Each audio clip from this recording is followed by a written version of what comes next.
Comme chaque été, plusieurs milliers de jeunes ont pris la route de l'Orient, la route de l'Asie. Certains partent seulement en vacances, d'autres avec des idées de fuite. Le phénomène est connu, c'est le malentendu permanent des hippies qui croient trouver le bonheur en dehors de notre société occidentale. Leur point de ralliement, l'Afghanistan, Goa en Inde et bien entendu Katmandou qui est souvent le bout du voyage, le bout et le but.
Durant les années 60 et 70, et surtout entre 1968 et 1979, des milliers de jeunes occidentaux ont quitté leur pays et arpenté les routes de l'Orient, à pied, en autostop, à vélo, en Solex, en voiture, en bus, en train ou parfois même en avion, avec en tête des destinations hypothétiques dont le nom résonnait depuis des siècles avec la force du mythe, l'Inde, Katmandou. Une rupture volontaire avec toute référence à la culture d'origine pour certains, un simple voyage dans l'air du temps pour d'autres. Quelques mois ou quelques années de ce qui fut pour tous un véritable parcours initiatique, un choc qui a marqué leur vie et influence encore la nôtre. Ça m'a nourri pour la vie, ce voyage-là, parce que je m'en suis nourri, ça m'a mûri. Et j'ai partagé cette expérience-là avec d'autres qui sont partis, on a partagé. J'ai tissé beaucoup de liens à partir de ça, quoi. C'est l'expérience fondatrice de ma vie pour moi. Et je dois ça à l'Inde. Peut-être que si je m'étais arrêté en Grèce, j'aurais pas été le même. Mais il y a eu des très très très belles rencontres, des rencontres d'amour, des histoires de cœur et des beaux êtres qu'on a rencontrés, que j'ai rencontrés. Ça nourrit quelque chose, quoi. Ah oui, aujourd'hui, voilà, j'ai 72 ans, mais ça reste quelque chose qui a profondément marqué ma vie, quoi. Puis se lever le matin sans savoir où on va dormir le soir, il y a des gens que ça angoisse. Moi, j'ai toujours trouvé ça extraordinaire. C'est un jour nouveau. Qui on va rencontrer, où on va dormir, waouh, on s'en fout, c'est super, on est vivant. Ce hippie trail, comme on l'appelle aux États-Unis, n'a pas concerné que les hippies, même si souvent ils en avaient le look. Non. Elle a concerné toute une partie de la jeunesse attirée par de nouveaux horizons. En France et partout ailleurs, le départ de ces milliers de jeunes a inquiété les autorités et les journalistes de l'époque. Certains ont compris, et d'autres sont restés dans la caricature et le stéréotype, en ne voyant dans ces appels au large qu'un chemin vers la drogue ou vers un mysticisme de pacotille. Ah, les anciens s'en souviennent bien. Les jeunes, souvent ils l'ignorent, mais on est là pour leur raconter cette grande histoire. Cette grande histoire ne connaît d'ailleurs pas de statistiques précises, ni d'archives officielles. On racontera les petites histoires alors, de celles et ceux qui ont pris la route depuis la France, parce qu'un mouvement de masse, ce n'est jamais qu'un ensemble d'initiatives individuelles, des petites histoires toutes différentes pour essayer de reconstituer la grande. Le monde a bien changé en 50 ans. Et qui pourrait imaginer aujourd'hui traverser l'Iran et l'Afghanistan en autostop ou à bord d'un vieux minibus acheté à Londres, à Zurich ou à Paris? Quand on n'a pas connu cette époque, on se demande ce qui a bien pu motiver ces jeunes à partir. Le mieux, je crois, c'est de leur poser la question.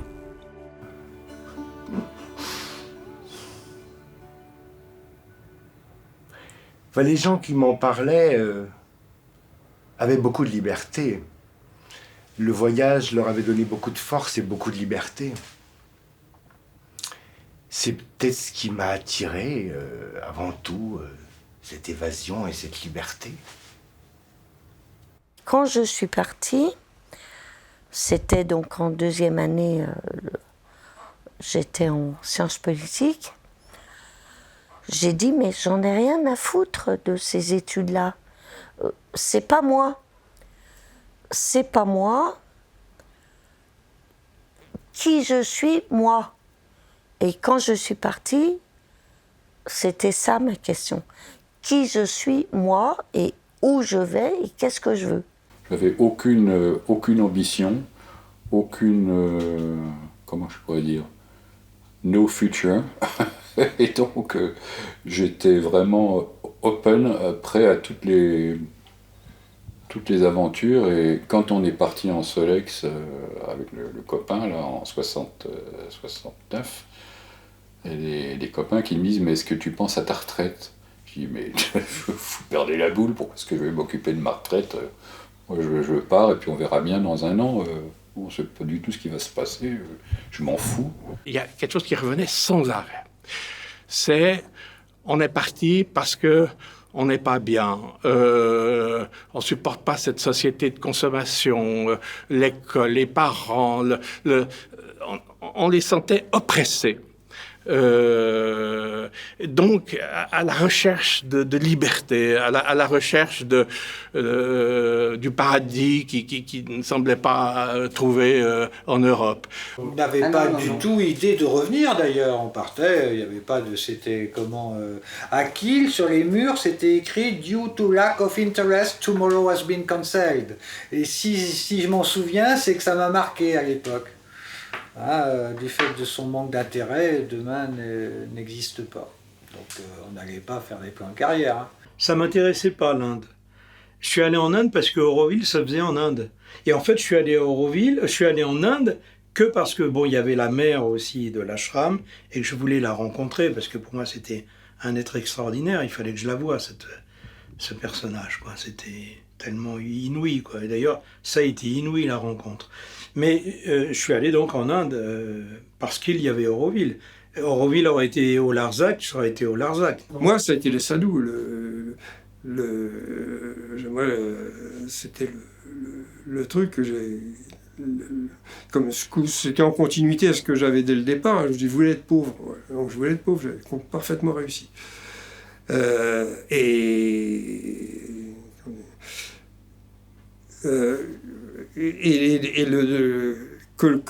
Qu'en Inde, enfin, les gens qui renoncent à tout, qui sont renonçants, qui sont pauvres, qui ne possèdent rien, qui sont considérés comme des saints, moi ça me paraissait quelque chose d'extraordinaire. Je me dis, moi c'est ça que je veux. Un jour, je lis une poésie, et cette poésie, c'était une poésie de Tagore. Je suis émue d'en parler.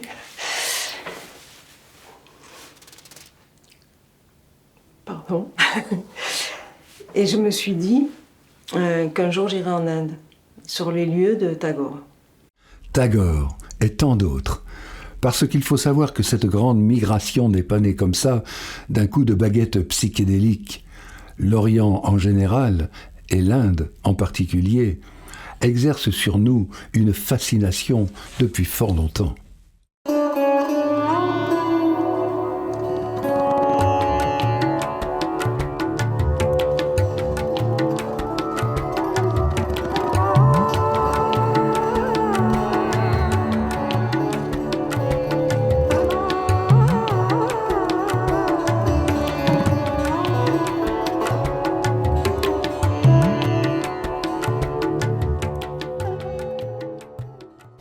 dès que l'objet manuscrit apparaît en Europe, on trouve mention de l'Inde. L'Inde est un des thèmes de préoccupation des Occidentaux, des Européens, depuis, on peut presque dire, l'origine de la culture européenne.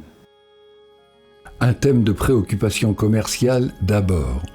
À la toute fin du XVe siècle, le Portugais Vasco de Gama ouvre la première route vers ces contrées lointaines. Au milieu du XVIIIe, ces territoires qu'on appelle encore les Indes deviennent l'enjeu d'une politique de conquête menée par les Britanniques. Les Indes deviennent alors un terrain d'étude pour les sociétés savantes, avec notamment l'ouverture en 1814 d'une chaire de sanskrit au Collège de France. Parallèlement, ce lointain Orient aux contours bien flous pour beaucoup est l'objet de tous les fantasmes. Fantasmes alimentés par les écrits qu'en font les voyageurs qui reviennent du Proche, du Moyen ou de l'Extrême-Orient.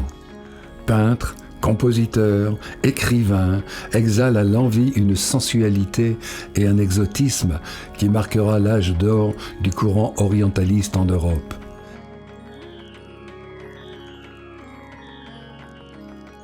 À ces courants savants et artistiques se joignent bientôt, à la fin du XIXe siècle, ceux qui feront connaître à un plus large public les préceptes hindouistes et bouddhistes, notamment Helena Blavatsky et la Société théosophique. En Inde, Vivekananda, grand maître spirituel bengali, entame lui un lointain voyage qui le conduira à intervenir à l'exposition universelle de Chicago en 1893. Au XXe siècle, ce sont de nombreuses personnalités, Rabindranath Tagore, Sylvain Lévy, Alexandra David-Néel, Hermann Hesse, René Guénon, Lanza del Vasto et tant d'autres, qui poursuivront par leurs écrits une lente mais inexorable prise de conscience du monde indien, que la modernité rapproche de plus en plus. Après Tagore, ou plutôt en même temps que Tagore, dans un premier temps, la figure de Gandhi, relayée par Romain Rolland, va développer un autre courant d'intérêt autour de la non-violence. Toute l'Inde célèbre le 75e anniversaire de Gandhi, que voici arrivant à Marseille en 1934 pour assister quelques jours plus tard à Paris à une réception donnée en son honneur. Le combat de Gandhi et ses idées de non-violence résonnent déjà dans certains cercles en France, tandis que le Royaume-Uni concède son indépendance à l'Inde en 1947. Aux États-Unis aussi, Gandhi va trouver un écho particulier alors que se termine la Deuxième Guerre mondiale. En 1955, les premiers sons de la guerre du Vietnam se font entendre, l'année même où Rosa Parks et le jeune pasteur Martin Luther King lancent au visage du monde leur lutte pacifique pour les droits civiques des Afro-Américains. Toujours aux États-Unis, et au même moment, la jeunesse se réveille. À la fin des années 50, elle ne s'agit pas encore dans ce monumental tourbillon d'idées et d'envies nouvelles. Tourbillon duquel émergera peu à peu, comme une évidence, le besoin de partir au loin. Non, mais cette jeunesse est déjà portée par la musique rock, depuis que Léo Fender a démocratisé la guitare électrique, et portée par une première génération d'anticonformistes, les beatniks. Dans les années 50, aux États-Unis, une poignée d'auteurs, artistes, poètes se revendiquent libertaires et vagabonds d'âme comme de corps. Ils inventent un mouvement marginal qui aura une profonde influence sur toute la vague contestatrice de la décennie suivante. C'est la Beat Generation, dont le mode de vie fera des émules. On les appellera peu après, par dérision, les beatniks. Les beatniks, cheveux longs, tenues bariolées, insouciance de l'apparence. Ils sont là pour le festival, mais Avignon est devenu leur principal lieu de rendez-vous. Ils sont accueillis par les habitants de la ville de façon fort diverse. En France, il faut attendre les années 65-66 pour que la presse et la télévision commencent à relayer l'émergence du phénomène beatnik. À Paris, les clochards n'intriguent plus personne. Eux, si.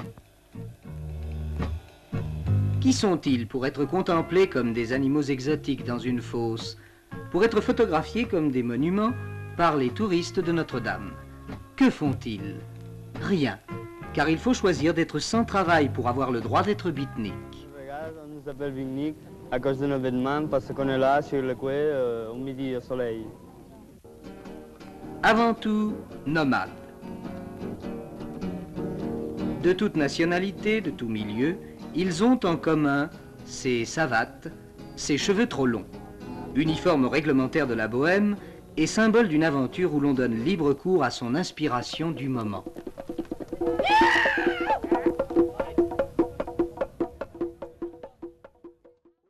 Parmi les pionniers de la Beat Generation américaine, il y a Allen Ginsberg, qui écrit son poème « Howl » en 1956, poème qui deviendra une des œuvres emblématiques de ce mouvement.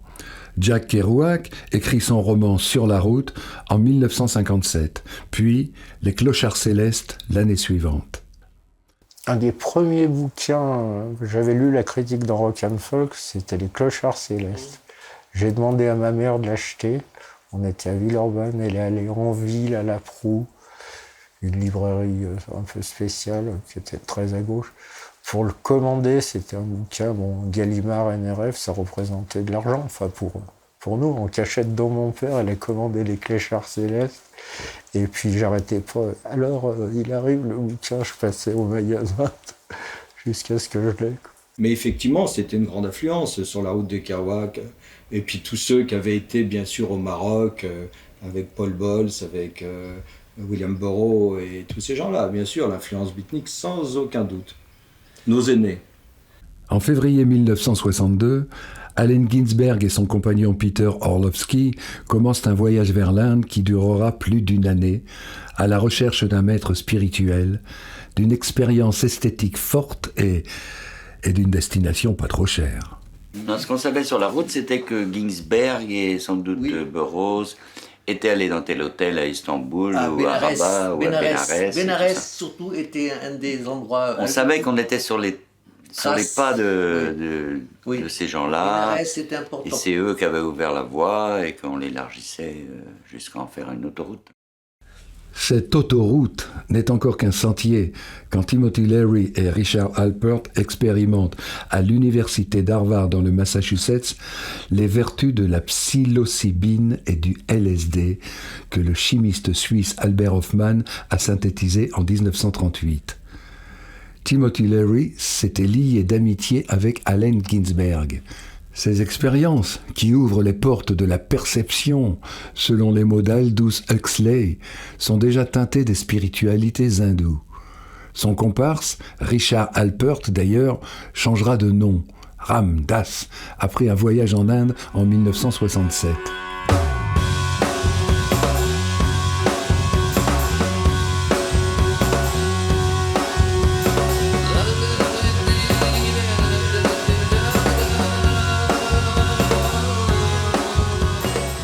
Le passage du rock de l'Angleterre aux États-Unis et le retour en Europe fait que ça élargissait d'emblée les frontières du monde.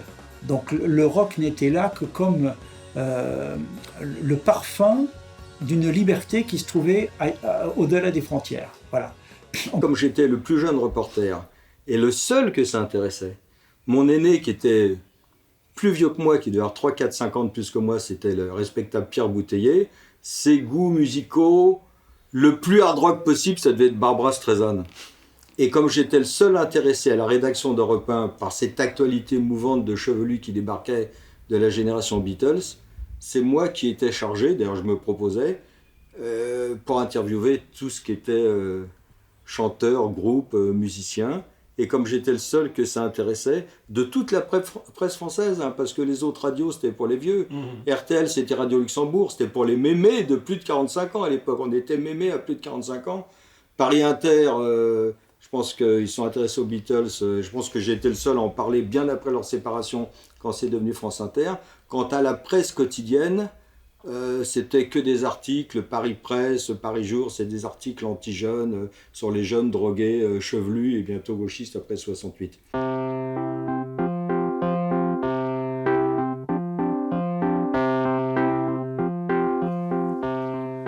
La musique est probablement le vecteur essentiel qui permet de répandre les nouvelles idées et tendances au sein de la jeunesse. C'est d'ailleurs cette génération d'adolescents des années 50 qui, pour la première fois, se saisira de la musique comme d'un étendard pour marquer son opposition et sa différence avec la génération précédente. Le rock deviendra son refuge dans lequel les parents ne pénètrent pas.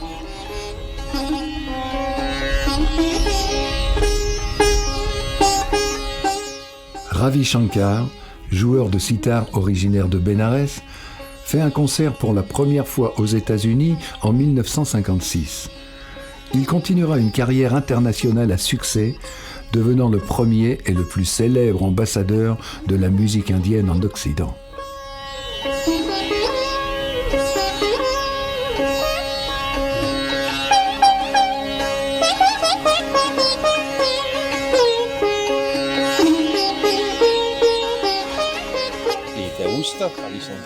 Shankar, même au premier festival de Monterey, vraiment le premier grand festival en Californie, il y a Ravi Shankar, là, ça vous donne effectivement ça, l'attrait pour l'Inde. Il faut attendre presque 10 ans pour que le sitar soit utilisé par des musiciens de rock avides de nouvelles sonorités exotiques. Des sonorités imitées d'abord par la guitare des Kinks dans leur morceau « See My Friends » en juillet 1965. Avant que George Harrison ne s'empare d'un véritable sitar sur le titre Norwegian Wood dans le légendaire Rubber Soul des Beatles. Ça sera le début d'une longue liste de titres inspirés directement ou indirectement de la musique indienne. Le séjour des Beatles en Inde, à Rishikesh, entre février et avril 1968, dans l'ashram du Maharishi Mahesh Yogi, sera le point d'orgue et probablement le début véritable d'une déferlante vers l'Inde, tant l'influence des Beatles est forte. C'est surtout les Beatles aussi qui nous ont ouvert ces portes de la perception lorsqu'ils sont arrivés à Rishikesh en 68. Ça a beaucoup... ça nous a poussé aussi parce que nous aimions les Beatles. Voilà. Il y a ça aussi. Mon frère même, c'était un fada de John Lennon. Il s'habillait comme lui, il mettait les lunettes rondes, il se coupait les cheveux comme lui. Enfin, c'était son dieu, quoi. Le bon dieu, c'était John Lennon, voilà. Pour vous dire franchement la vérité. Pour mon frère, hein. Moi, je savais pas encore. Je pouvais pas choisir le même que lui, alors j'avais choisi George Harrison.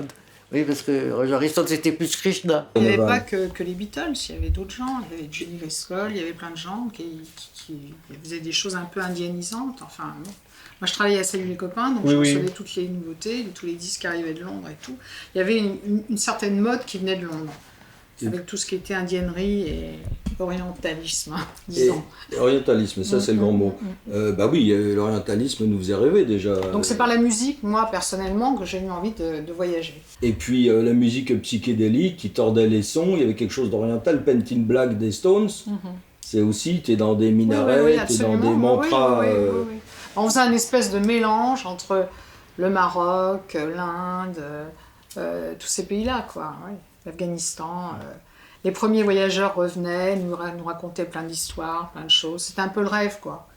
Les jeunes Français mélangent encore pour la plupart d'entre eux les sons et les images dans un flou bouillonnant et coloré. Mais c'est bien normal. Avant mai 68, ni le look, ni les idées n'ont encore clairement essaimé dans le paysage français, qui vogue principalement au son des yéyés. Si on regarde même des images d'archives de 68, et qu'on voit les gens qui sont filmés dans les manifs à Paris et tout, et pourtant c'est Paris, c'est la capitale, à la même époque, donc en 68, en Angleterre ou aux États-Unis, la plupart des garçons ont les cheveux longs, alors que pas du tout sur les images d'archives dans les manifs. C'était très différent. Le mouvement hippie officiellement est mort en 67. Bien avant qu'on en parle, même en France. Donc c'est sûr que de ce point de vue-là, si vous restez sur des choses un peu extérieures, vestimentaires et tout, mais même des choses plus profondes, l'Angleterre et les États-Unis avaient quelques années d'avance, ça c'est sûr.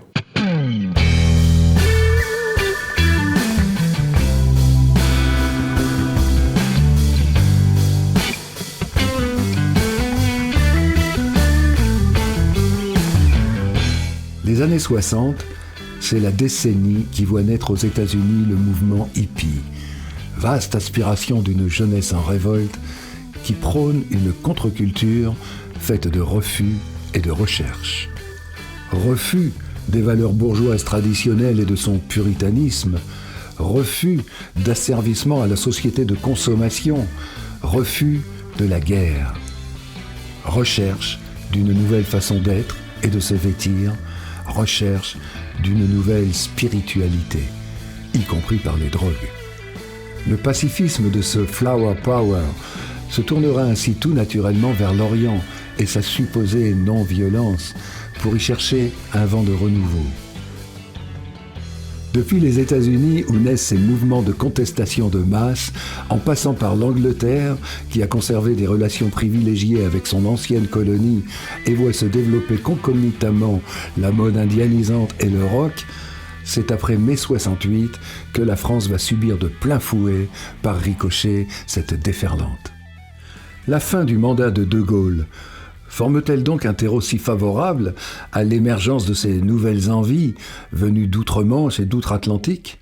Et surtout quitter cette France là qui était sous De Gaulle, faut pas oublier ça, c'était abominable pour c'était une chape de plomb, c'était terrible la jeunesse à l'époque.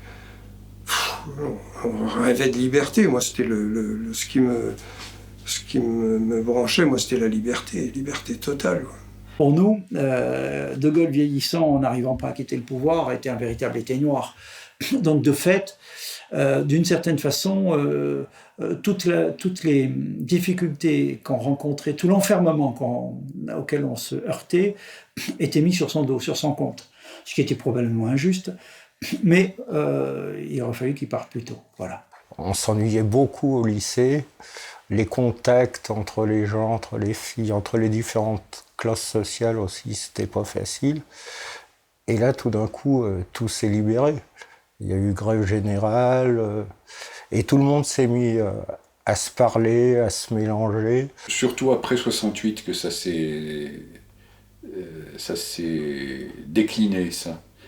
Avec des gens qui en avaient marre de plein de trucs, et qui avait décidé, comme je l'ai fait, de larguer les amarres, d'aller voir ailleurs ce qui se passait, de tâter au paradis artificiel, de découvrir d'autres gens, peut-être une certaine lassitude d'un mode de consommation auquel on était habitué, peut-être une vie trop facile, j'en sais rien. Enfin, parce que c'est vrai qu'on n'avait pas de difficultés majeures. Tous ceux qui nous avaient cassé les pieds avant, qui nous aimaient nous taire, on avait envie de prendre la parole et de s'affirmer, par la mode, par les voyages, par la musique, et voilà. Donc Drogue, sexe and rock'n'roll. Voilà. Et elle était en mini-jupe sur les Champs-Élysées, et les adultes, les vieux messieurs aigris de 40-50 ans, messieurs, les dames, la regardaient en disant « Salope !» Elle était mignonne comme tout. Et toujours. C'était un enfermement ressenti.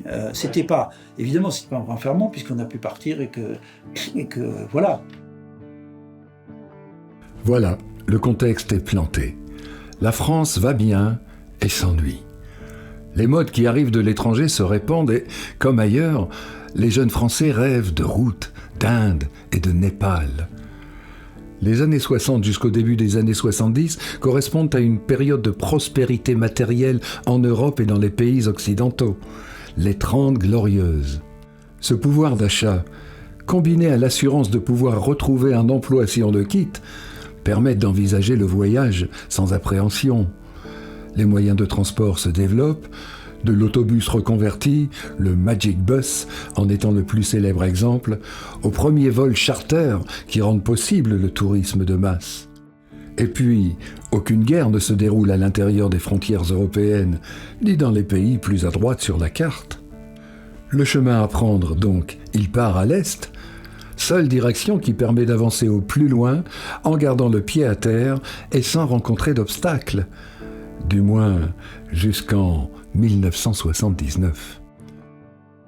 Ce qui est important, enfin je crois, c'est que les hippies et le petit bout d'histoire de mode que je viens de vous raconter, c'est quelque chose qui est le début et pas seulement à propos de l'Inde, mais dans beaucoup d'autres choses, de la jeunesse comme modèle.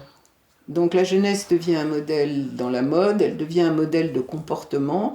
Le cinéma de la nouvelle vague, par exemple, est très très important. Et je crois que c'est ça qui allait évidemment être le point le plus visible en 68.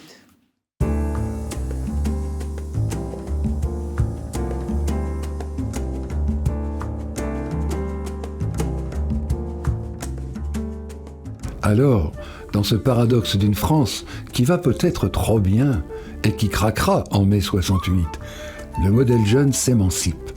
Et avec lui, comme une manifestation de l'adolescence qui peut enfin exister, toutes les bohèmes. Les hippies, les beatniks, les freaks, les routards et tous les autres ont besoin de leur rite de passage. Ça sera le grand trip vers l'Inde et vers Katmandou.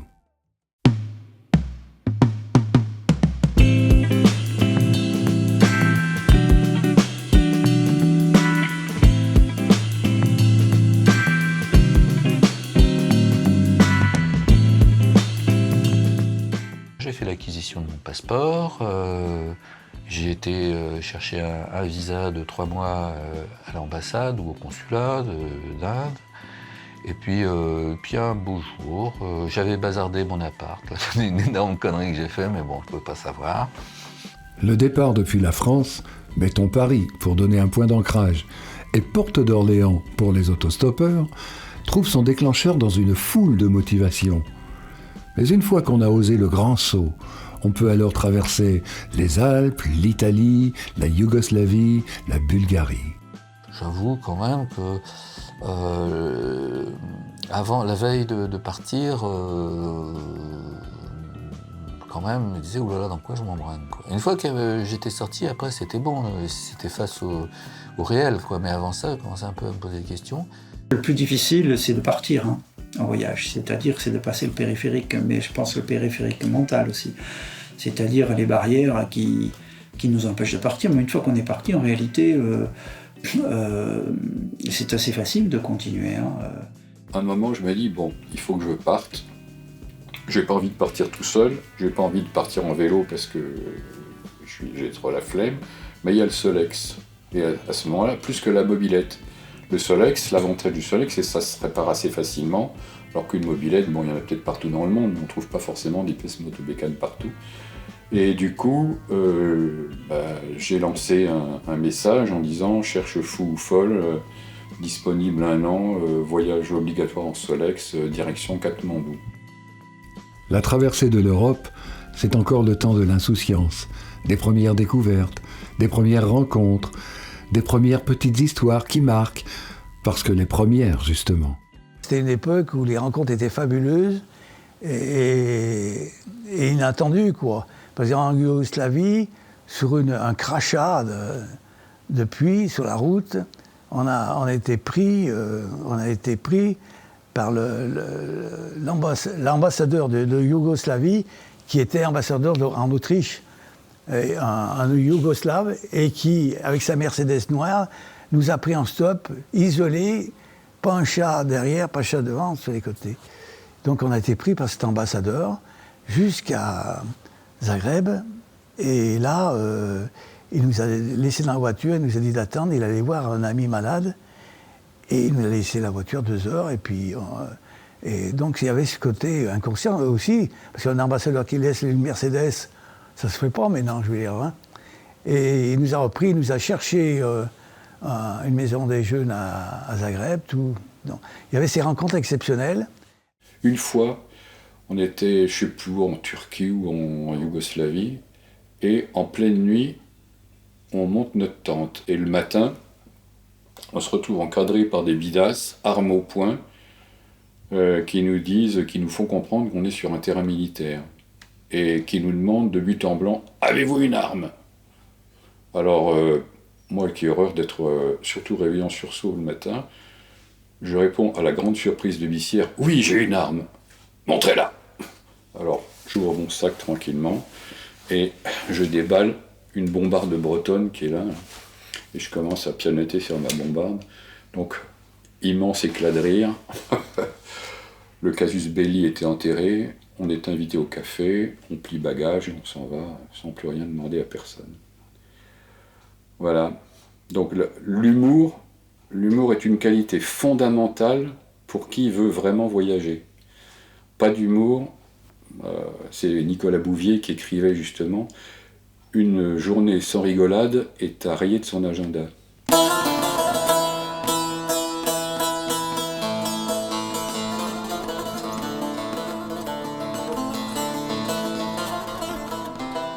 Les routes sont multiples. Elles passent parfois par la Grèce, mais le premier point de ralliement, c'est Istanbul, en Turquie.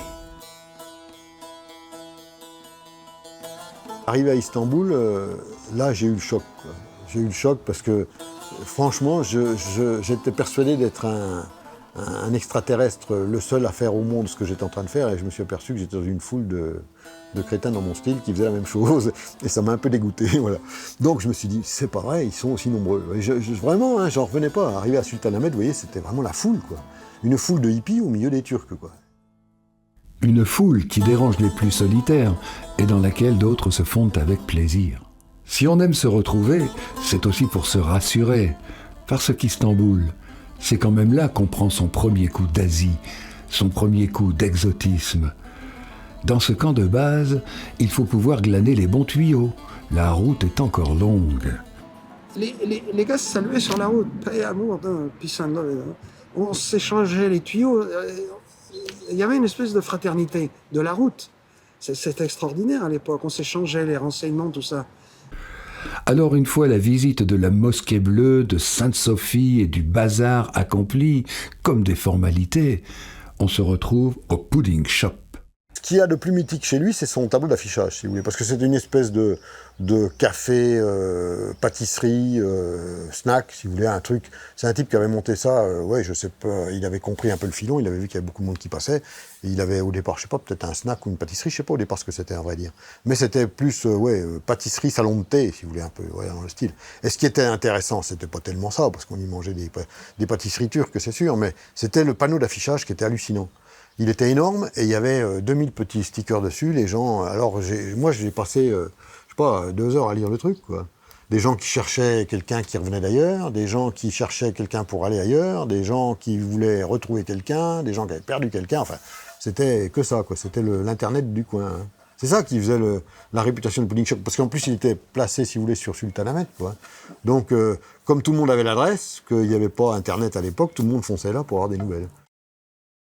Istanbul agit aussi comme le premier filtre. Certains vivotent sur place et s'en retourneront chez eux avec bien des désillusions. Pour les autres, il faut penser à traverser l'Anatolie et tout ce qui suit derrière. Et là, c'est le vrai saut dans l'inconnu qui commence. C'est la porte de l'Orient, la Turquie, hein, et là on commence à rencontrer des gens. Voilà. Et chemin faisant, je me suis dit, tiens, pourquoi on n'irait pas en Inde ? Pourquoi on n'irait pas en Orient ? Parce que bon, on parlait de l'Inde, mais il fallait y arriver. Il n'y en a pas beaucoup qui y sont arrivés. Hein. Il y a eu du déchet quand même sur la route quand même. Hein. Il y en avait qui s'arrêtaient à Kaboul, hein, et d'autres qui s'arrêtaient à Téhéran. Parce qu'ils avaient peut-être un petit peu abusé sur les substances, quoi. Ou ils tombaient malades, carrément. Ils mangeaient n'importe quoi, et puis ils avaient des dysenteries, des choses comme ça.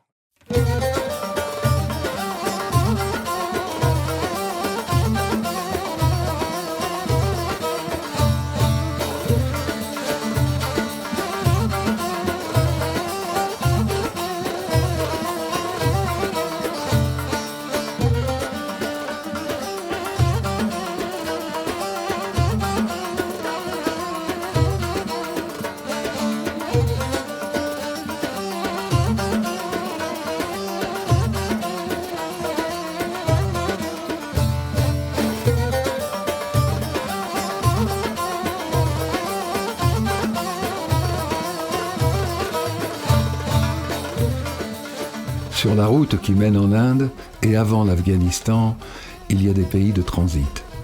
L'Anatolie via Ankara, Erzurum, puis l'Iran via Tabriz, Téhéran, Meshed et Taïbad à la frontière afghane.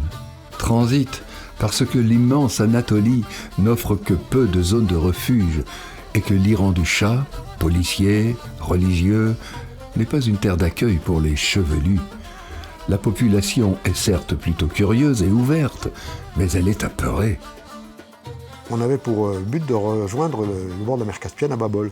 Donc on s'est arrêté dans une ville, je crois, qui s'appelle Gorgane. Et puis on tournait, on faisait beaucoup de bruit, on commençait à s'inquiéter parce qu'on s'est dit si les flics nous tombent dessus, il y avait le couvre-feu là-bas. Hein. On avait peur de se faire embarquer par les flics. Et là, tout d'un coup, on entend psst, psst, psst. Et on voit une grande dame avec un voile qui sortait de sa maison, jolie maison, typique de là-bas, qui nous dit venez, venez.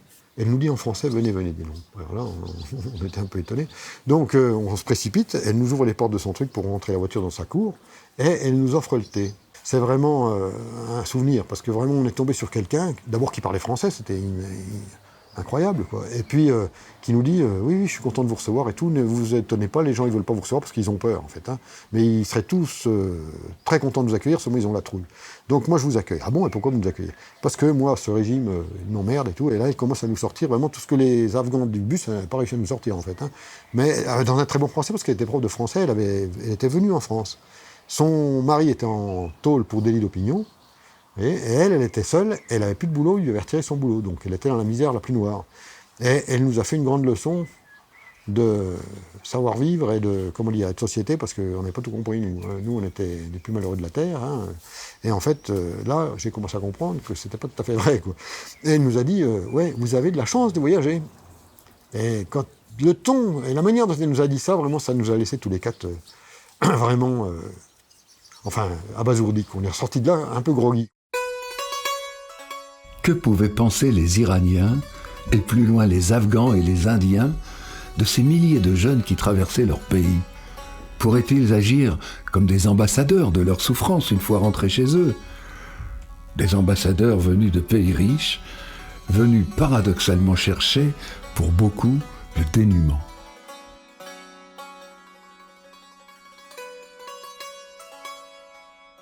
Une fille me disait, mais j'ai envie d'avoir froid, d'avoir faim, de souffrir, ce qui indiquait qu'elle avait une espèce un non-sentiment d'identité, et que pour se sentir, elle avait besoin de souffrir. Et peut-être qu'en partant comme ça, dans des conditions difficiles, beaucoup de ces jeunes étaient rassurés dans leur identité, en disant « je souffre, donc j'existe ». Qu'on vive, ça ne correspondait pas au miroir, aux alouettes qu'ils avaient de l'Occident. C'était tout le contraire. Donc, peut-être aussi ils nous en voulaient, quoi, de venir casser leurs rêves. Peut-on imaginer que la liberté ouvertement affichée de ces routards a contribué, même modestement, à réveiller les désirs d'émancipation d'une jeunesse locale sous contrainte? Ou bien que cette même liberté décomplexée a contribué à renforcer, quelques années plus tard, une idéologie anti-occidentale?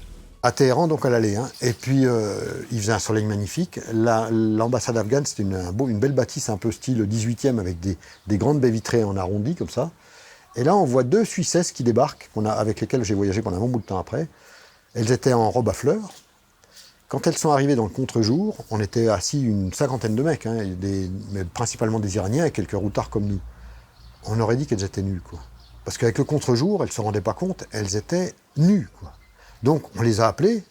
Il y a les deux copains qui étaient avec moi leur ont dit « on est Suisses, venez, venez ». Parce qu'on savait qu'elles étaient Suisses. On avait vu les passeports. On les a amenées vers nous. « Asseyez-vous là et vite, hein ». Et on leur a dit « mais vous vous rendez pas compte ». Et après elles ont compris, elles voyaient les gens arriver. En fait, on aurait dit qu'elles étaient nues. Alors là, dans une ambiance pareille, c'était le truc à pas faire, quoi. Je n'accorderais tout de même pas une importance politique au mouvement hippie à travers leur impact sur les populations accueillantes, un impact trop grand. Je ne pense pas qu'on puisse exagérer.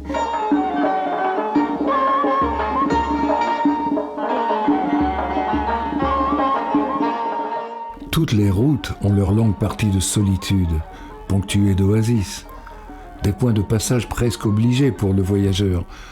Bien sûr, les bifurcations restent ouvertes et, selon les envies, les nécessités ou les opportunités, on peut envisager des détours. À Téhéran, il y a un nom qui revient dans les bonnes adresses qu'on se refile, l'Amir Kabir, un hôtel où on peut souffler et prendre une douche à moindre frais. Là, je suis allé dans l'hôtel Aroutard, le hôtel Aroutard, qui était très contrôlé par la SAVAK. Là, on pouvait fumer sans problème. Je ne sais plus comment ça s'appelait, mais enfin, c'était le seul. Il n'y avait que le Routard à l'époque, et le Lonely Planet, je ne sais pas vraiment. Donc au moins, on se retrouvait, tous les francophones, on se retrouvait là. Mais il y avait aussi des Italiens, des gens du Nord, des Hollandais, des trucs. Et puis là, Téhéran, pas plus du tout. Enfin, c'était pollué, c'était bruyant, c'était arrogant. Les grandes avenues, les façades de banques droites. À Téhéran, mes copains ils m'ont largué. J'avais 20 ans, le 12 avril. J'étais à Téhéran. Mes copains ils m'ont largué, ils sont partis à Kaboul, vite fait. Eh ben, j'ai perdu mes chèques, comment ça s'appelle? Les travelers chèques. Dans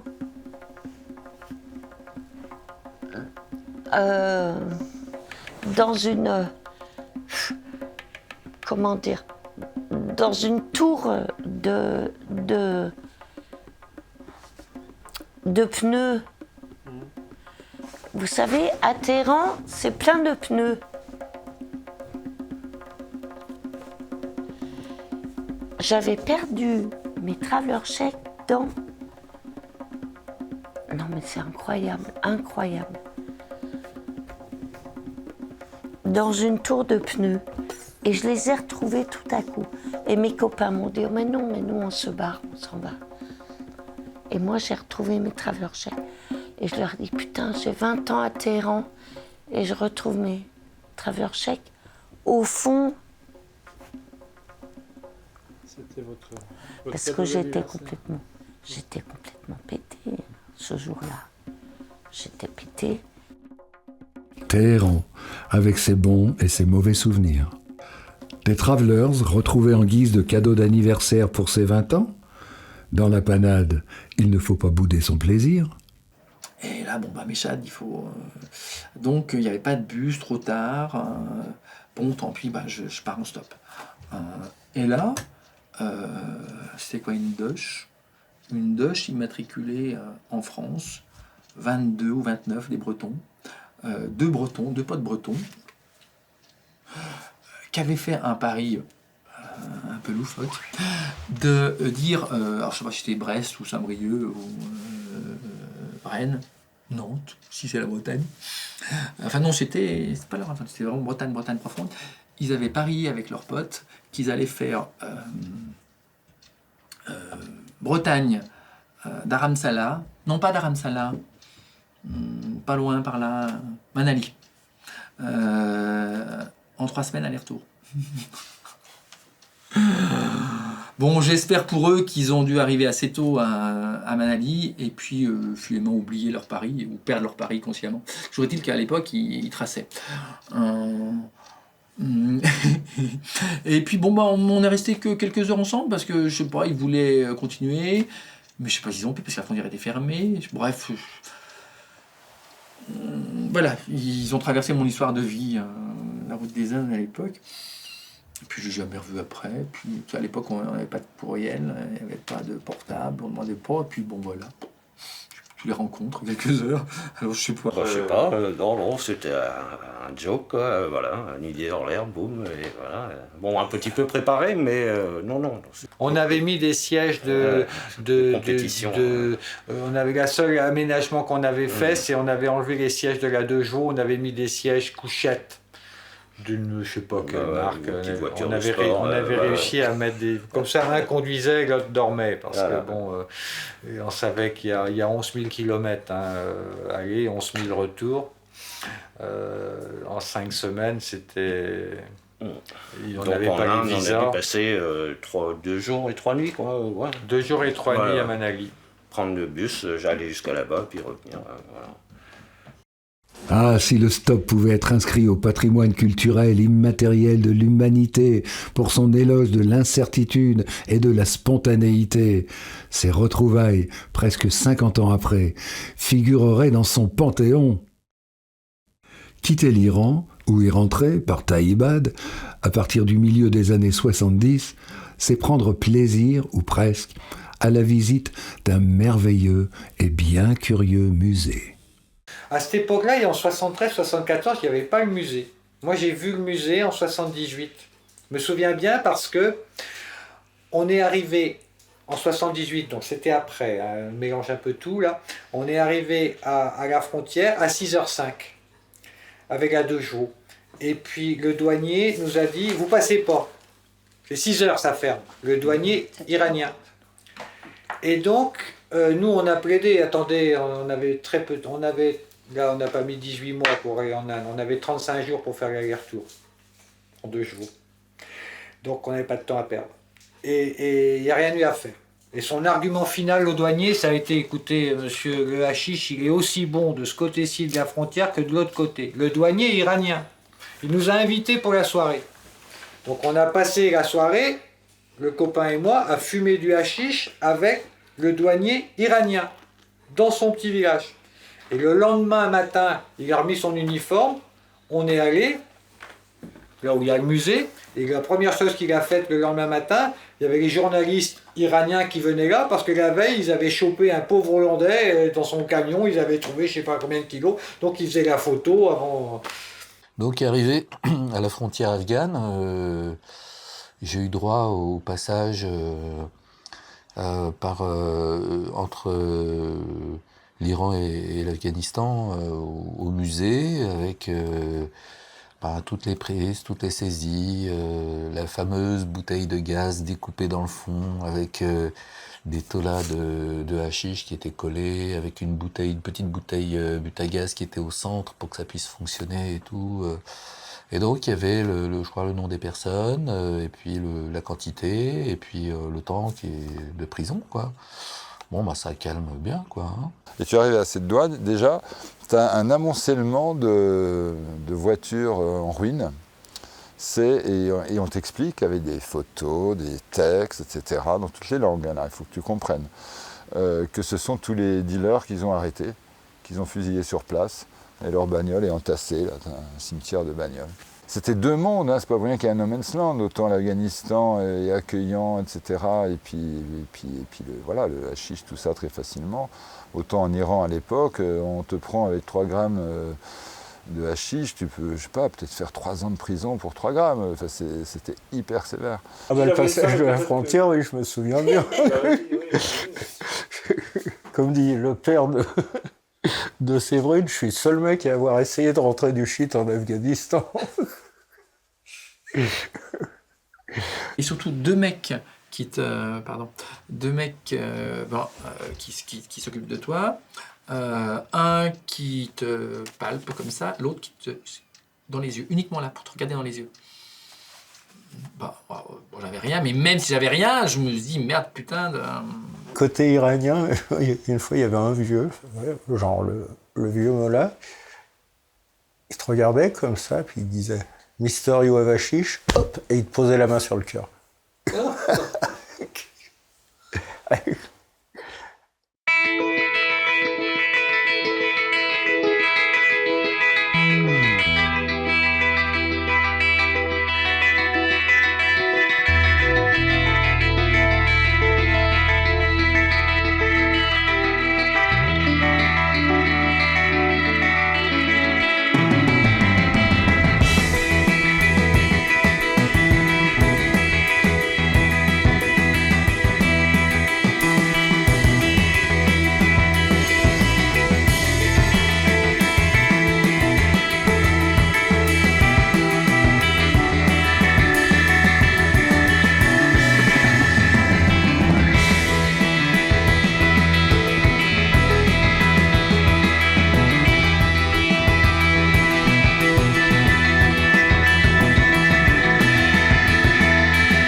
déjà, il y a quand même un choc civilisationnel quand on arrive en Turquie, pour un petit nancéa.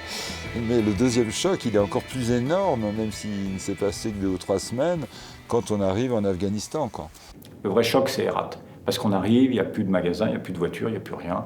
Et on est vraiment dans une petite ville traditionnelle avec, je me souviens encore, des chevaux qui tiraient les petites carrioles, ils avaient des pompons et des clochettes. Enfin, ouais, c'était... Donc l'Asie et le choc, on l'a vraiment à Herat.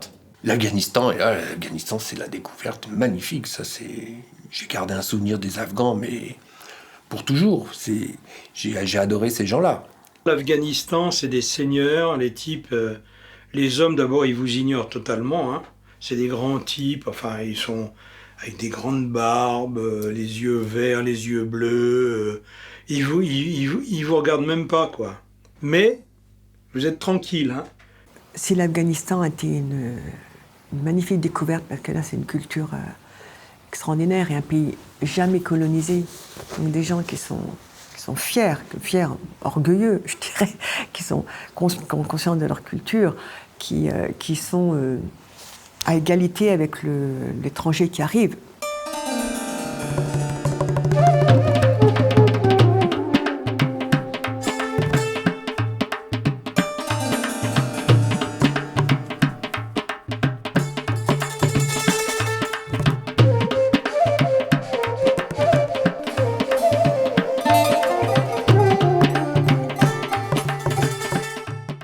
Nul autre pays que l'Afghanistan n'a à ce point marqué les voyageurs qui y ont séjourné.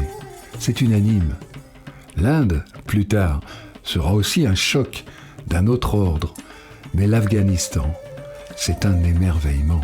On arrive dans une espèce de petit troquet, et on s'installe pour manger, et là, le restaurateur sert d'abord des Afghans avant nous. Et il y a un vieux papy afghan qui a pris sa canne, qui a tapé sur la table, qui s'est mis à hurler, on se demandait ce qui arrivait. Et en fait, il engueulait le restaurateur en disant les invités sont rois, les invités c'est comme Dieu. Tu sers d'abord les invités et les étrangers, tu sers pas tes copains avant. Je crois que l'hospitalité musulmane n'a jamais eu autant de sens pour moi qu'en Afghanistan. Et franchement, à chaque fois qu'on a fait confiance, on n'a jamais eu à le regretter. Jamais. Véritable charnière entre deux mondes, l'Afghanistan voit arriver ses cohortes de voyageurs après 1970. Ils y trouveront une terre d'accueil. Les rues de Mazar, Kandahar, Kaboul se remplissent de touristes, de routards qui savourent un pays qui, ils ne le savent pas encore, deviendra exsangue quelques années plus tard. La veste afghane, emportée dans ses bagages, restera tendance en Occident pendant des années. Et il y avait bien sûr quelques Français, 2, 3, 4. On n'était pas trop nombreux à l'époque. Je crois que mon visa afghan, et encore je suis arrivé au mois de novembre, c'est le numéro 427 ou quelque chose comme ça de l'année. Donc il n'y a pas eu grand monde quand même. C'est après que c'est venu, quoi. La vague, le flux est venu après 70-71. La vie de hippie était... Vous pouviez l'amener en Afghanistan de façon idéale. Aussi bien à Kaboul, il y avait des petites auberges, des petits hôtels où vous pouviez rester des semaines, des mois. La drogue était partout, l'herbe évidemment, et la drogue dure. Donc il y en avait qui restaient, oui. Ouais. La vie était tellement pas chère. La police, l'armée, là-bas, à l'époque, ça faisait pas sérieux, quoi. Enfin bon. Ils étaient tout dépenaillés, quoi. À Kaboul, à cette époque, l'usage de la drogue était libre, enfin largement toléré, et on pouvait acheter du hashish ou de l'opium pour rien. Cette abondante tentation signera pour certains la fin du voyage. J'ai eu la chance, c'était Noël et 1er de l'an, et très peu de hippies, beaucoup de neige. C'était tout à fait une autre ambiance que l'été. J'ai connu Kaboul en plein hiver. Il y a un Khan, chef de montagne de Khyber, qui a invité, il s'est piqué l'idée d'inviter tous les hippies de Kaboul à une fête pour le Nouvel An. C'est gentil de sa part. Donc on s'est retrouvés dans un grand hôtel. Moi, je faisais partie des morts de faim. Il y avait des hippies riches, c'était pas mon cas. On a fait un superbe repas payé par le Rand avec du mouton, tout ça. Et le dessert, je me dis ça parce que je me souviens du dessert. Il a fait amener un plateau en fer avec des braises. On n'avait pas compris que ce serveur il est venu avec son plateau et le Rand du pan de son manteau, il a sorti, je sais pas moi, 250 grammes de hashish. Il a mis ça sur le plateau avec les braises dessus. Il n'avait pas besoin de fumer là. À l'afghane. Grand. Ça, c'était les hippies, ils étaient contents. Hein. Alors là, le Nouvel An 74 à Kaboul, ceux qui y étaient s'en souviennent. À partir du moment où j'étais en Afghanistan, ça a été. Je me plongeais dans la vie quotidienne des gens.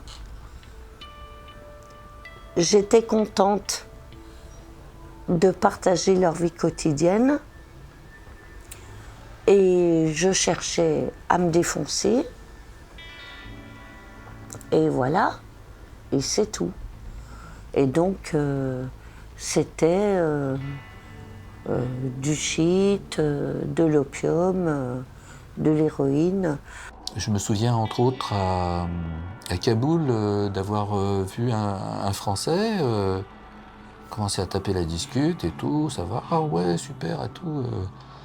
Ah bon, et toi, pourquoi tu vas en Inde? Ah bah il paraît que là-bas il y a de la psilocybine, t'en trouves, c'est génial, absolument fantastique. Ah ouais, ah bah c'est bien.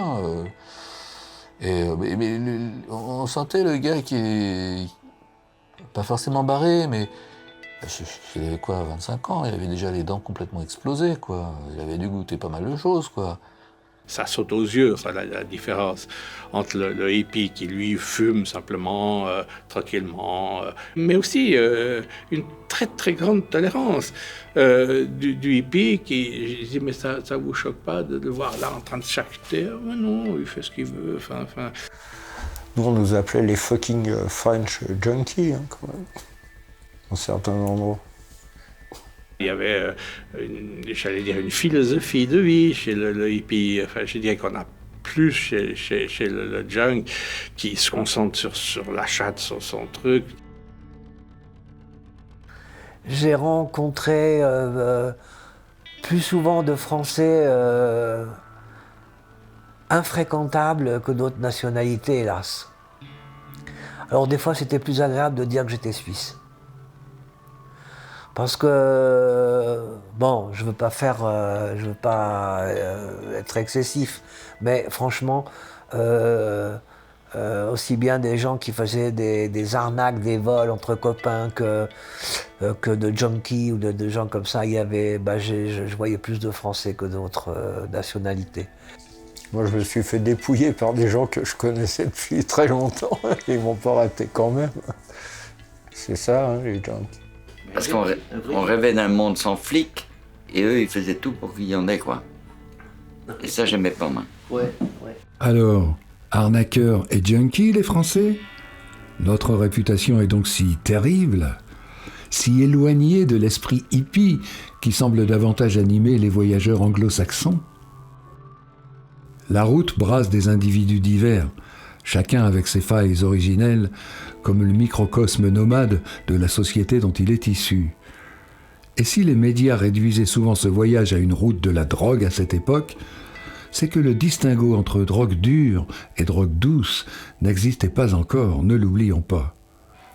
Et dans cette diversité de voyageurs, il y avait les junkies, qu'il était déjà avant ou qu'il était devenu, les hippies ou babas, aux aspirations sincères, et tous les autres, y compris certains touristes qui avaient plus de mal que d'autres à accepter de se perdre et d'abandonner les habitudes de leur chez eux. C'était un hôtel au milieu d'un grand parking de camions, tous décorés de manière psychédélique, c'était formidable. Et puis donc il y avait tous les hippies, quoi. Et puis nous on savait pas, il y avait une télé dans l'hôtel. On n'avait pas vu de télé depuis si longtemps. Et puis à la télé il y a un match de foot. On n'a pas vu de match de foot depuis encore plus longtemps. Enfin, mais... toi, moi, oui. Enfin, non, mais et là, le naturel est revenu parce que ce match de foot, c'était Allemagne-Pays-Bas. C'était une finale de Coupe du Monde. 64. Et là, il n'y avait plus de hippies. Là, il y avait les Allemands et il y avait les Hollandais. Je crois que Christ a raté un penalty, ou je ne sais pas. Donc, derrière le côté hippie, tout ça, il y avait quand même le vrai fond qui ressortait, quoi. Après, une fois que le match était fini, tout le monde fumait des chilobs sur le toit. Mais le temps du match, le côté un peu national... Donc c'est pour ça qu'il y avait des Allemands, il y avait des Hollandais, ça je suis sûr. En voyage, on découvre ce qu'on voit, et on voit ce qu'on cherche. Ce qu'on voit, ce sont des gens qui vivent différemment et des lieux éblouissants. Donc en 74, en 76, je dirais les bourgeoises de Kaboul, c'est-à-dire la classe aisée de Kaboul, les filles étaient en jean, donc les cheveux courts, pas de voile. En revanche, la classe populaire avait le tchadri.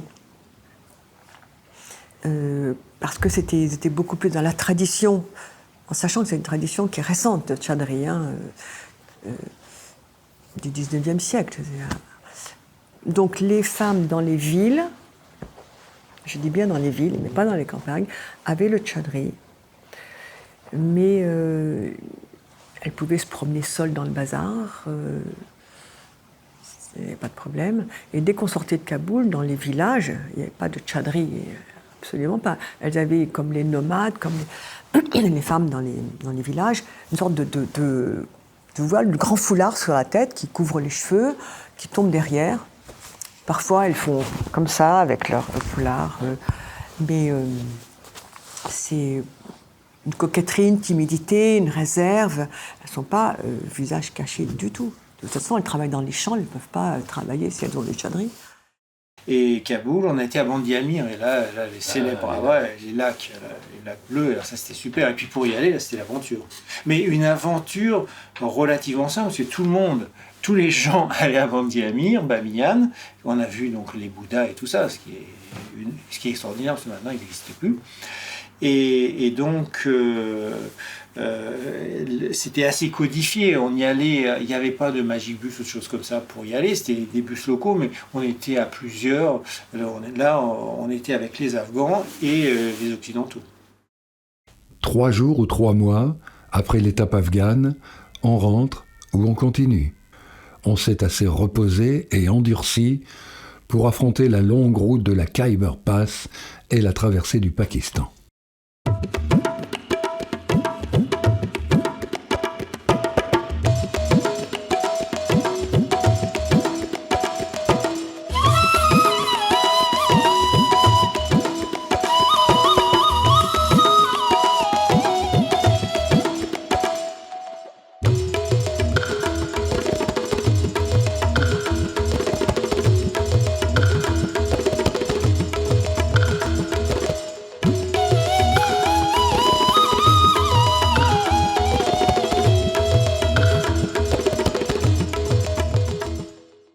Deux filles toutes seules en Afghanistan, ça aurait pu être des garçons d'ailleurs, on peut se faire attaquer.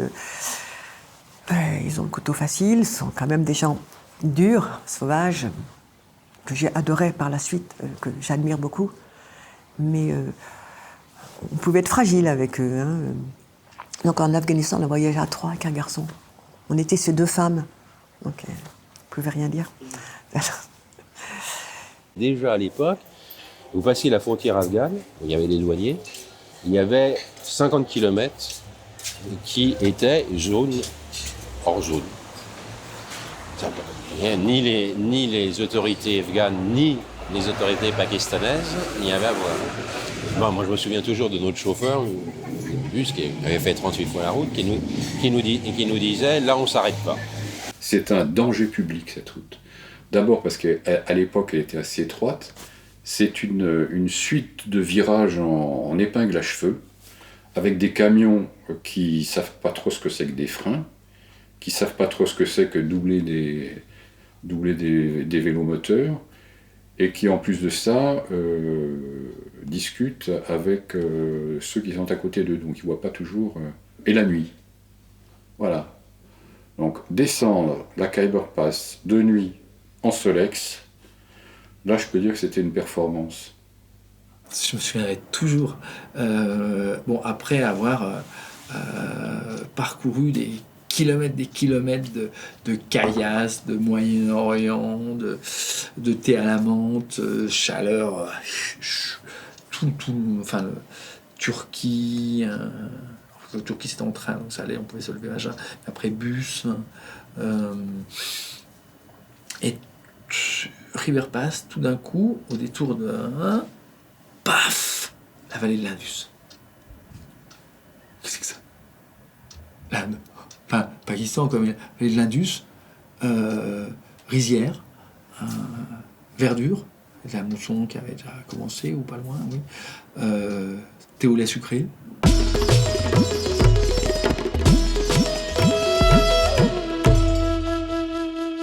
Peut-on dire que le Pakistan n'a pas laissé que des souvenirs réjouis? Peshawar, Lahore, c'est l'entrée dans l'étouffante et parfois oppressante vallée de l'Indus. L'accueil y est plus ou moins bienveillant. Les femmes sont parfois importunées. Donc Lahore, alors là, il y avait un truc qui était surprenant aussi, c'est que, je sais plus si... Oui, je crois que c'était un bus. Et dans le bus, il y avait une place pour les femmes et une place pour les hommes. Mais bon, là, c'était plus que compartimenté. Hein. C'était deux entrées différentes. Et c'était cloisonné. Hein. La copine voulait pas voyager toute seule. Elle restait avec nous, mais on ressentait... Et là, c'est assez curieux. C'est là où vraiment j'ai senti comme une forme d'agressivité latente, mais permanente. Ça a commencé au Pakistan, quoi, dès le début pratiquement, où occidental, en plus avec une nana et tout, il y avait un truc, quoi. C'est au Pakistan que j'ai... Alors là, quand même, au Pakistan, on était en pleine période de Ramadan. J'étais toute seule, avec toute blonde, avec mon malheureux châle sur la tête. Je me suis baladée, c'était à Peshawar ou je sais plus où. Et je demande une fumerie d'opium. Et il m'indique une fumerie d'opium. Et je suis partie à une fumerie d'opium toute seule, tranquille. Et je suis allée fumer mes pipes, mais peinard. Comment ça se passe dans une fumerie d'opium? Mais quand j'y pense aujourd'hui, je me dis, mais comment j'ai fait pour être une femme blonde, en plein... J'avais rencontré après le col un Canadien dans mes âges qui jouait de la guitare, qui était très sympa. Bon, voilà, et on fait un bout de route ensemble et on est pris, et là on faisait du stop du coup, parce que maintenant on est sur une route, voilà. Et c'est une espèce de qu'on appelle ça, de camion à plateau, là, un petit camion avec un plateau derrière, voilà. Il avait un gros sac à dos aussi, lui, mon sac de couchage, on met tout ça derrière et nous voilà devant. Il était seul, le gars? Non, ils étaient deux, je crois. Enfin bref, on devait être 4 sur la banquette large avec le chauffeur. Et puis on s'arrête, voilà, un endroit comme partout pour boire un thé. Il y avait une petite guitoune, là, on boit un thé. Et voilà, pas que, alors que nous, on est en train de boire le thé, les autres se cassent. Donc là, on était tombé sur des Pakistanais voyous qui s'en vont, en gros, pour piquer nos affaires, quoi. Et puis, mais on s'en rend compte à une demi-minute, qu'on court derrière le camion, quoi. C'est n'importe quoi. Et évidemment, on ne le rattrape pas. Un camion, ça avance quand même, un petit camion. Et donc pour le Canadien, c'était la cata. Il avait évidemment tout dedans, y compris son passeport, son fric. Et moi, j'avais juste mon sac de couchage, comme les deux autres que j'avais rencontrés avant. J'avais mon passeport et mon fric dans mes poches intérieures. Je m'en foutais, bon, sac de couchage. Mais quand même, c'est quand même un peu la panique pour le copain. Et du coup, on marche derrière le camion qui disparaît vraiment au lointain. Des fois, on le réaperçoit parce qu'il y a des grands virages. Là, ça commence à descendre vers la vallée de l'Indus. Et puis arrive, mais bien une demi-heure après, un gros 4x4 noir dans l'autre sens. Et c'était des Italiens. Et c'était d'ailleurs des gens, je ne sais plus ce qu'ils faisaient, mais qui avaient un beau métier et qui étaient là, des archéologues, je ne sais plus. Mais en tout cas, on leur fait des signes désespérés alors qu'ils allaient dans l'autre sens. Ils s'arrêtent, on leur explique la mésaventure. Montez. Ils font demi-tour et nous voilà à la chasse du camion. C'est pour ça que je parlais de Far West. Et ça n'a pas loupé, une demi-heure, une heure après, il y a des dizaines de kilomètres, on rattrape le camion pourri, le 4x4 le double, se met devant, on est au cinéma. Et les Pakistanais en question vont prendre vite, ils nous voient sortir, et ils lèvent les mains en l'air. Enfin, ils ont bien plus la trouille que nous, ils ont fait une bêtise, mais ils ne sont pas méchants. Et résultat des courses, les Italiens parlaient leur langue carrément, et leur expliquent bien. Et on a continué le voyage dans cette petite camionnette, parce que les Italiens, il fallait qu'ils fassent demi-tour. Mais ils ont dû leur dire, pas une deuxième fois, et vous les amenez jusqu'à Gilgit, et on ne veut pas d'histoire, et on le saura, etc. Et les autres, ils étaient tout penauds, et ils nous ont emmenés à Gilgit, l'histoire était terminée. À ce stade, même si on s'est aguerri au fil de ces milliers de kilomètres parcourus, personnes rencontrées, expériences vécues, on n'est jamais à l'abri de mauvaises histoires et de tracasseries. Heureusement, les chauffeurs de Magic Bus ou équivalents sont aussi là pour régler les désagréments. Et, papier bien en règle en poche, on peut, enfin, arriver en Inde. Mais j'avais une petite mallette, j'avais un petit attaché case, un petit sac où j'avais un blazer, un pantalon nickel et tout, de mec bien nickel qui va dans les bureaux et tout. Ça aide. Et puis j'avais des tas de tampons. J'avais tous les mecs qui avaient, qui n'étaient pas en règle avec les vaccinations et trucs. On avait une machine à écrire aussi. Et à chaque fois qu'il y avait besoin d'un document, un truc, bon, c'était extraordinaire. Parce que le mec à la frontière il demandait un papier que j'avais pas. Attendez, je vais dans mon bus, je vais le chercher. Faisais les documents. Tout le temps. Mais c'était facile à l'époque. C'était tellement facile. Donc, ça, pour tout ce genre de trucs, aujourd'hui, ce serait totalement impossible.